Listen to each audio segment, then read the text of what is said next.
Tell me something. You can go anywhere. Another timeline. Another universe. So why do you want to stay and fight to save this one?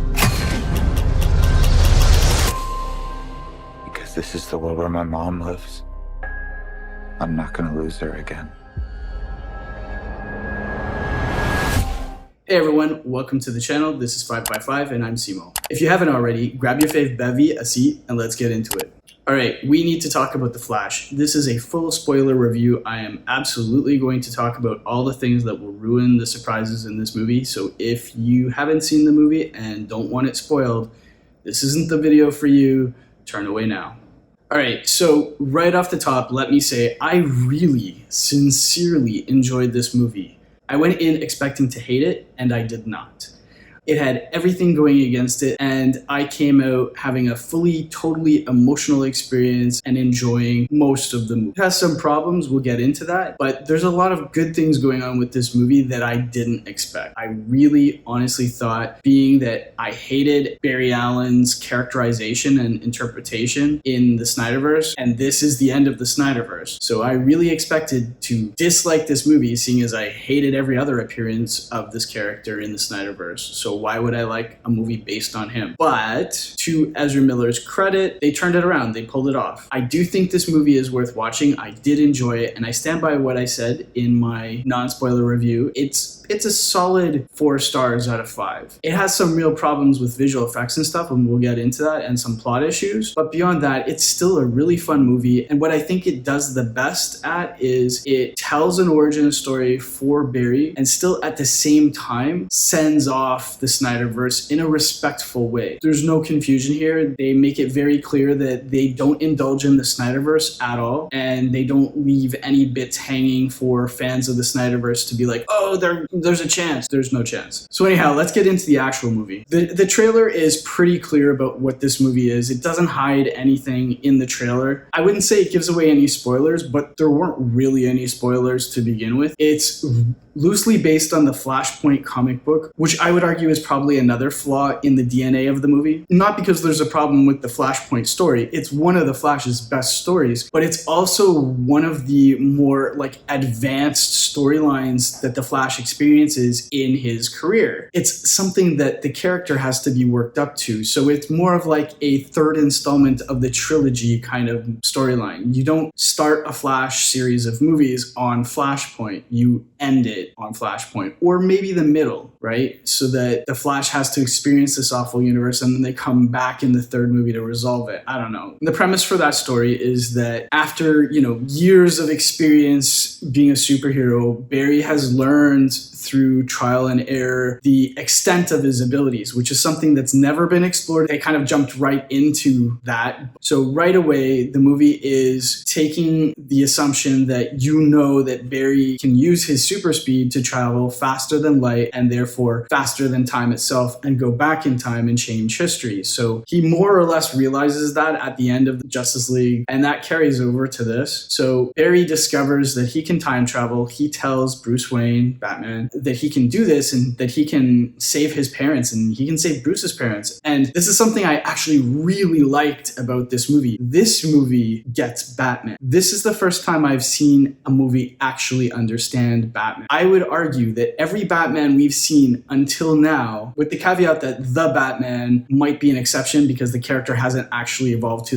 this point yet, every movie we've seen of Batman so far portrays him as a broken, borderline psychotic, the absolute antithesis of what a hero really should be. The Zack Snyder version of Batman was killing everybody he came in contact with, and the Nolan-verse version of Batman was about the same. This version of Batman gets Batman and gives Barry a pep talk, and he explains to Barry that none of us would be who we were if we hadn't experienced loss. That loss will shape us all, but it doesn't have to define our lives. And that is the wisdom of Batman. That is who Batman Batman really is. The only other time we've seen that Batman is actually in Justice League Unlimited in the Timverse, where you see that Batman has been scarred by his experiences, but he's not broken by those experiences. And that's the trick to understanding Batman. He's not a broken psychopath. He's experienced trauma. He's a trauma survivor, and he's turned that into something else. He's used it to fuel his mission, but he's still very much a loving and compassionate person. That's what very much makes him a hero. And he's not running around killing people, and that's why he doesn't do that in the most iconic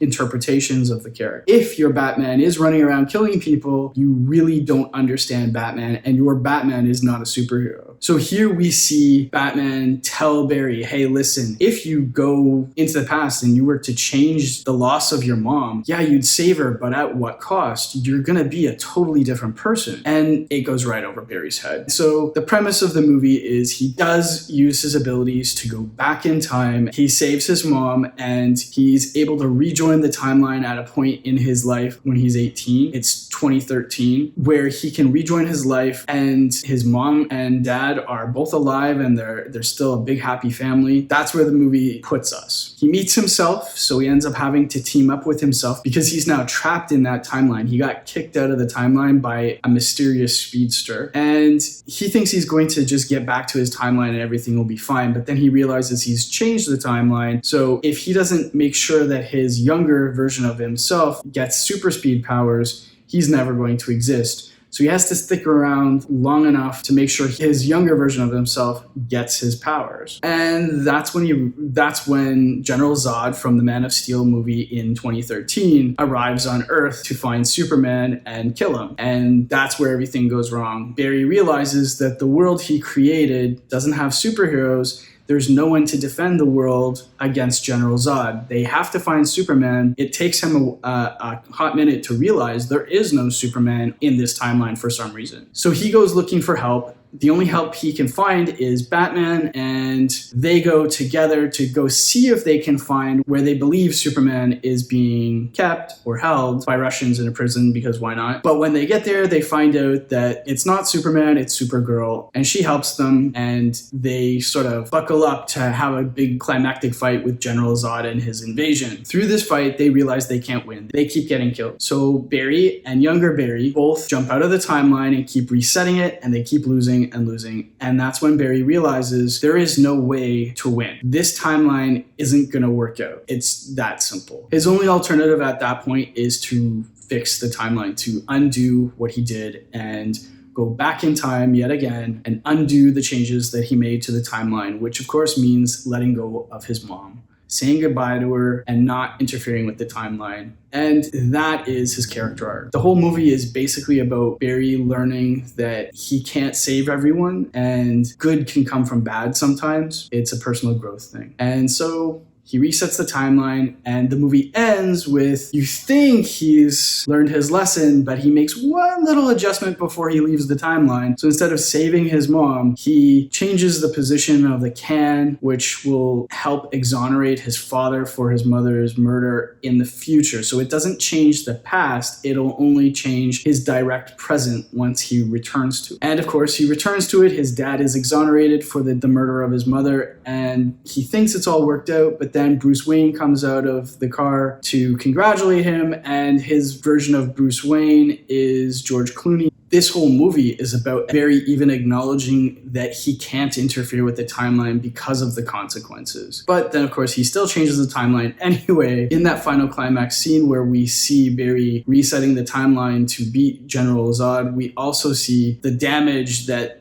young Barry's time manipulations have been doing to the multiverse, and that's when we get a whole bunch of cameos from different DC movies and TV and media over decades. So we see classic Superman, we see Nicolas Cage Superman, we see the original Flash, Jay Garrick, we see Batman from the 70s TV show, Adam West. So these are all multiverse bubbles that we see as cameos in that final scene. And we see them all sort of converging and almost colliding into each other, which of course threatens the entire multiverse and everyone's universe. The message here is that Barry's time manipulation is, well, it's irresponsible and it risks everything from him doing it. Not not only does, yes, he save his mom, but he puts billions of lives at risk, every life at risk by doing it. So what this movie does is it kind of tells you that, hey, these are the stakes and these are the lessons, and then it kind of throws them all out the window. That's the problem with the plot, right? We're going to teach the main character this lesson, and then in like the final second, he's going to be like, YOLO! You know, forget that. I'm going to do it anyway. I'm going to try again. Because, you know, watching his friends die in a time loop multiple times and saying goodbye to his mother wasn't enough. He was going to test it one more time. So one of the things I really got stuck on while I was watching it was actually the visual effects. And I want to actually talk about that for a moment, because we've talked about the story and everything, and even some of the politics around the story. But the visual effects in this movie are extraordinarily good in some scenes. They're really cool, but they're also super weak in other scenes. And I've seen some content creators talk about it like, oh, well, it's intentional. And I also saw an interview excerpt from Andy Muschietti, the director of the movie, saying the same thing, that some of the visual effects were supposed to be stylized and otherworldly, and that's why they look off and unattractive and whatever. Well, you know what? I'm going to call bullshit on that.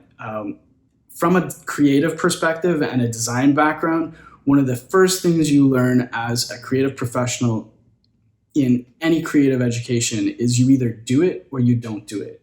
You have to go all in on a decision, because if you don't, if you go halfway, it's going to look like you didn't do it enough, or it's going to look like a mistake. And that's what happened here. If this was supposed to be an intentional design choice, they would have chosen a style that looked very specifically distinct and creative. Because they didn't, it looks like bad visual effects. I'm inclined to think that it's just bad visual effects. That's it. They're just using that as a cover to explain the quality of the visual effects away. Because the visual effects were bad in a lot of scenes where they shouldn't have been. And in my original Flash trailer hot takes video, I talked about that. I used the example of the climactic battle with General Zod, where you see the two Flashes and Supergirl zooming across the desert in that Zod battle scene. It looks awful. It's not supposed to look awful in that scene. You can tell it was all CGI. They didn't probably even go to the desert to shoot the scene with real cast members. None of it looked real. It showed in the visual effects. You could argue that the Speed Force visual effects and the Chrono Bowl visual effects were supposed to be badly done CGI, but I don't think that's true either. I think from the beginning, the whole concept of the Chrono Bowl and the visualization of that nexus, that temporal nexus that they were in, was badly visualized to begin with. They needed to get a better creative person in there who had a better creative vision for how to visualize that specific location in the DC universe. They didn't. The baby scene that the movie opens up with, it looked really bad too. I mean, it was fun from the perspective of seeing the Flash do super speed stuff, but the babies looked awful. And the scene in its premise was really dark. I didn't like that scene at all. Actually, it felt very James Gunn, so that has me worried. Very quirky, sort of very dark humor. Hopefully I'm wrong. Anyhow, despite the really weak visual effects of this movie, even with that, I really honestly did enjoy the movie. There are so many really great heartfelt scenes in the movie, which are carried by Ezra Miller's really great acting performance. Putting aside their crazy real life shenanigans, I don't really have much of an opinion on that. I haven't taken the time to look into it. I really don't care about this actor, but I concede they definitely brought their A game in this movie. They carried it with two versions of Barry's character. Ezra did a good job. Without Ezra's hard work, I don't think the movie would have been half as good as it was. And there were so many heartfelt scenes in the movie. I feel like the heartfelt scenes were somewhat undercut a lot of the time by how bad the visual effects were and how over the top the visual effects were. But despite the visual effects, I do think it was a good movie with great, strong performances.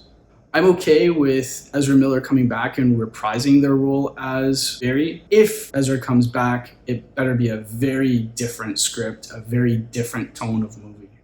So that's a wrap for now. Don't forget to click like and subscribe. I'll see you all in the next video. Stay safe and look out for each other.